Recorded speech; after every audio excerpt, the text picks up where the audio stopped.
इस वीडियो में हम चैप्टर 7 के कुछ टॉपिक्स को डिस्कस करेंगे, जैसे कि मोड्स क्या क्या हो सकते हैं फॉरेन मार्केट में एंटर करने के लिए और किन किन चीज़ों का ध्यान रखा जाता है जब हम मार्केट में एंटर करते हैं। तो एक बार इनको देख लेते हैं शॉर्ट में।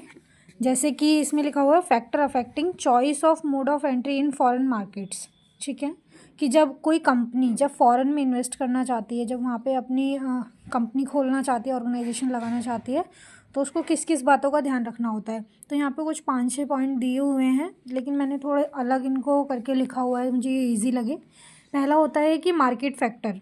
जिस भी कंट्री में आप जा रहे हैं अपनी ऑर्गेनाइजेशन लगाने, अपनी इंडस्ट्री लगाने, तो वहाँ पे आपको जो देखना होता है कि मार्केट का साइज़ जो है वो कैसा है। अगर मार्केट का साइज़ बहुत ही छोटा है तो आपको कोई फ़ायदा नहीं, क्योंकि ऑलरेडी वहाँ पे सेम प्रोडक्ट के लिए कंपनीज़ होंगी जो फाइट कर रही होंगी।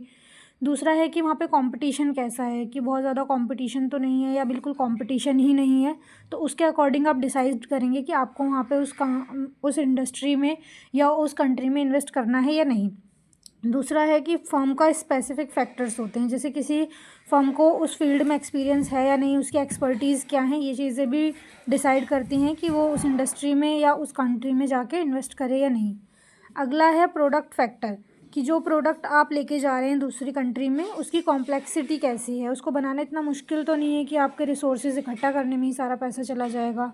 दूसरा, उसकी यूनिकनेस कैसी है, कि प्रोडक्ट यूनिक है या नहीं, या कॉमन प्रोडक्ट आप लेके जा रहे हैं तो आपको वहाँ पे सर्वाइव करना मुश्किल होगा। प्रोडक्ट की लाइफ साइकिल बहुत ज़्यादा शॉर्ट तो नहीं है, वो लॉन्ग रन का प्रोडक्ट है या नहीं, ये आपको देखना होता है। दूसरा, होस्ट कंट्री के फैक्टर, कि जिस कंट्री में आप जा रहे हैं वहाँ की इकोनॉमी कैसी है, कि वो अभी विकास कर रही है या ऑलरेडी डेवलप्ड है, या फिर पाकिस्तान जैसी इकोनॉमी है, तो वहाँ तो नहीं जाएंगे आप।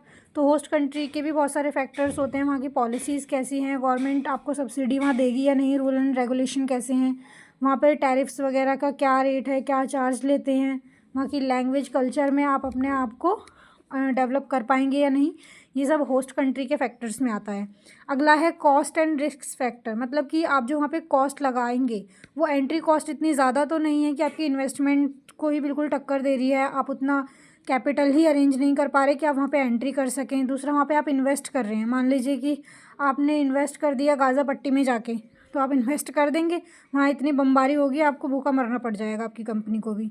तो आप इन्वेस्टमेंट रिस्क भी होता है। दूसरा होता है इंटेलेक्चुअल प्रॉपर्टी रिस्क, मतलब एक बार आपने शायद न्यूज़ भी सुनी होगी, पाकिस्तान में ड्रीम बाज़ार नाम से एक शॉपिंग मार्ट खुला था, जो खुलने के 2 घंटे बाद ही लूट लिया था, तो वो इंटेलेक्चुअल प्रॉपर्टी रिस्क में आता है।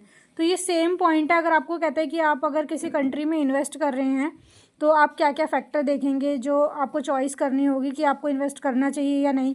या फिर आपसे ये क्वेश्चन पूछ सकता है कि क्या क्या फैक्टर अफेक्ट करते हैं जब कोई कंपनी हमारे देश में, या हम किसी दूसरी कंपनी अपनी कंपनी को लेके दूसरे देश में जाके इन्वेस्ट करते हैं, तो क्या क्या फैक्टर चैलेंजिंग फैक्टर्स होते हैं। तो आप सेम पॉइंट वहाँ पे भी लिख सकते हैं, क्योंकि यही तो चैलेंज होंगे। अगर ये नेगेटिव में है तो ये चैलेंज है हमारे लिए, ये पॉजिटिव में है तो ये सपोर्टिंग रोल में रहेंगे। तो ये होते हैं फैक्टर्स जो कि हमें फॉरेन मार्केट में एंट्री में हेल्प भी करते हैं और रिस्ट्रिक्ट भी करते हैं। ठीक है।